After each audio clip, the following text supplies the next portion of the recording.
The Chiefs have a ton of problems. Like, in this exact moment, what can they hang their hat on?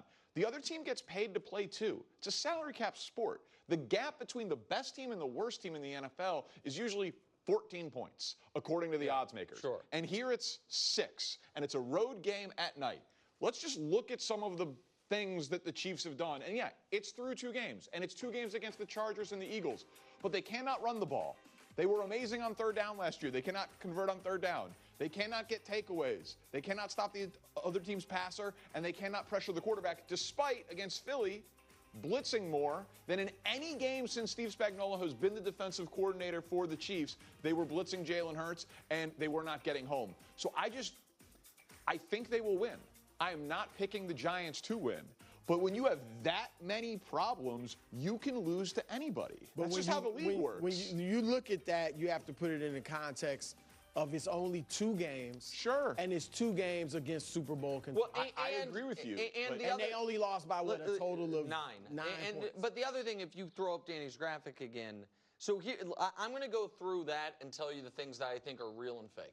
Like, as far as concerns. Let's play the game. All right? Running back rush yards being a problem. Incredibly real. Yes. Real enough that this is the first Chiefs team of this era that I barring something unforeseen happening with Broussard Smith, the rookie, like I don't think it's a luxury to trade for a guy at the deadline. I think they might need to trade for a guy at the deadline. I've been asking for Alvin Kamara as a Chief for 2 years. I love that idea. I've been saying Devin Achane, somebody. Third down percentage, I believe that's fake. I think that, again, it's yes, because even last year, Brew, as we talked about, when Mahomes had his worst statistical season, he was unbelievable on third downs. That I think will fix. Takeaways, that to me is the sample is too, yes, they have 0 through, they're tied for last. Had they gotten, if they had 1, they'd be like middle of the pack. So like that, do I think they're going to be a dominant takeaway team? No. Do I think that'll get better? The opponent passer rating is the fakest of the fake, because do we think the Eagles threw the ball well against them? That's one of the 2 games. No, I mean, and he had a high completion percentage, which inflates that. But the bottom one pressures. That's real. But that leads to takeaways and passer rating. I agree with you. It's not the only thing that does. I agree with indicator. You. But that's what I was going to say is I think running back problems are real, and I think the inability to get to the opposing team's quarterback are real. I think the things in the middle are not going to look like that moving forward. Sure. And again, the real concern about if the Chiefs play the way they played against Philly, Baltimore will beat them. I think Baltimore's better than Philly. You know what I mean? Sure. And Baltimore is a more dynamic, at this moment, threatening offense than Philly is. The Chiefs are not losing to the Giants and Russell Wilson, and I'm not talking about it again. And I'll tell you right now, if they do, Danny, you might be in this chair Monday, because I might be coming down with what Wild says. Next. Promotion. We're ending in Philadelphia. Ending the block, I should say. Eagles hosting the Rams Sunday at 1 Eastern on Fox. The NFL reportedly told the refs, hey, that super controversial play that the commissioner wanted banned, how about you officiate it correctly? Nick Sirianni doesn't seem too worried about it. Take a listen. Right now, we don't have to deal with that right now. We got enough things that we got to deal with now, and so obviously you're always working to improve the play. You're always working through different things to complement it. They're always working through different things that if you don't have it, right? Right now we do, and that was that. And so, again, I try to only control the things I can control, not anything that's out of my control. Coach, do you expect this to hurt the Eagles on Sunday? No. I agree with Nick. They may have addressed it a little bit in terms of where they're aligning, talking about not jumping off sides. They've done it a million times. And it is a difficult play to officiate. So unless they want to make some sort of dramatic statement, the officials do, and someone's going to have to hang their hat on that to be that guy. And I don't know if you want to be that guy without it being clear cut. I don't see much changing. And are they going to officiate it both ways? So if the defense is in the neutral zone, are they going to call that as well? Would they be willing to call that? I'm not. That'd be unbelievable if the turnabout of this being a focus is all of a sudden they start calling the defense for a neutral zone infraction. But we've heard that Sure. flip Both side of it so many sides, times that they're in the neutral zone. Yeah, Go ahead. I think they'll be fine. I think this might even, especially seemingly knowing Sirianni's personality, they may go out and try to, if they do it and they have just as much success, then that also is another mental advantage they'll have. And look, even if the tush-push doesn't work, they're giving the ball to Saquon Barkley behind the best offensive line in the league. So I think they'll be fine. It'd be hilarious if he did it on first down. Just to prove a point. He's like, I'm going to do it on all 4 downs. Listen, I think... That train's coming down the tracks, I boys do and not girls. want to see that.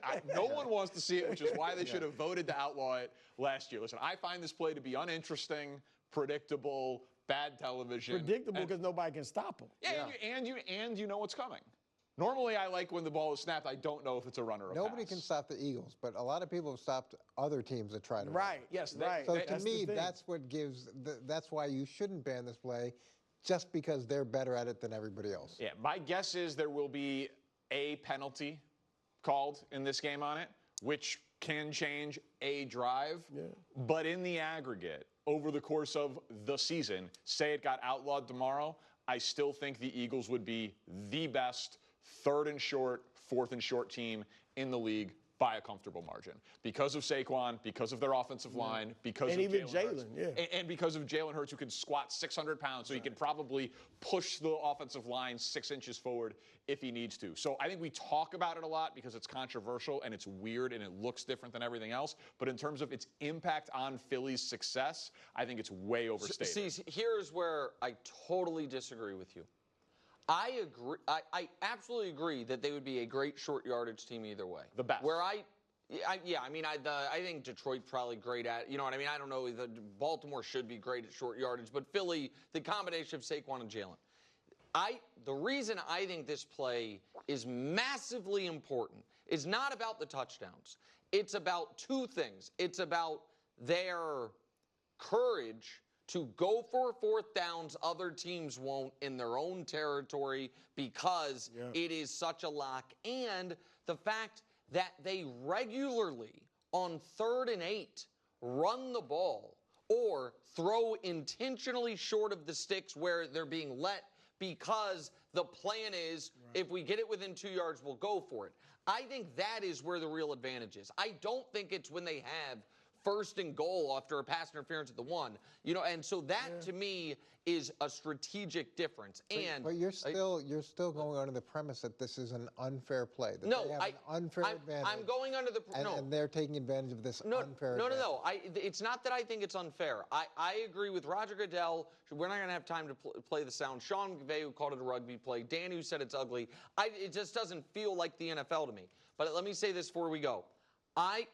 As a guy who's been a fan of the team, who all of a sudden the broadcasters were like, hey, that guy is lining up funny in Jawan Taylor, and it became a focal point. There is a sprawl of that. And the sprawl for the Chiefs that season was they're paying so much attention to where guys are lined up before the snap looking at Jawan Taylor. Oh, man, Kadarius Toney was offensive offsides on a game-winning touchdown. Like, you don't want the media narrative to be, we need to focus on your team's infractions. That can have real effects. I think Philly feels it this weekend. That's all. Parkins picks. I can't. Oh, I can't wait. Coach, what did you say about the Martini? My God. Parkins picks. That's right, Brew. Yeah, well, listen, I need one. Talk about this. small sample size. Danny tries to go 3-0. I beat him in week 1. Nobody cares. Yeah, because I beat him in week 1. Last year, this year. Right. I mean, that's next. Talk about dominance. That's right. That's right. Embarrassing. Gut-tastic, the incredible feeling from adding Mirafiber